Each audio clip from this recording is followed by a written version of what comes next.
I was deeply impressed by the vivid contrast between the apparently good and harmless aspects of the Nazi movement and the sinister brutality always lurking just out of sight.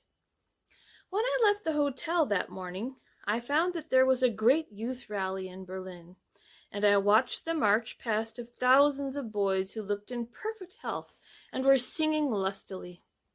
It was a most pleasing sight, and when I remembered how many of their older brothers had just lounged at street corners with no particular aim in life and no prospect for the future, I could not help feeling that the calling forth of this energy and enthusiasm was very attractive, and might, if rightly directed, prove very valuable.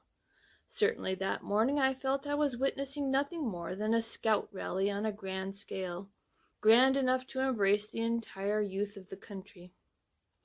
Leaving Unter den Linden, I then took a bus to the Kurfürstendamm and began walking down some streets where there are many boarding houses and blocks of flats where Jews are allowed to live.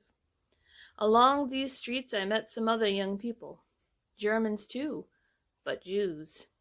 They were not in procession, but walked singly or stood at the pavement's edge, utterly dejected. The streets were mainly desolate, and many shops were boarded up.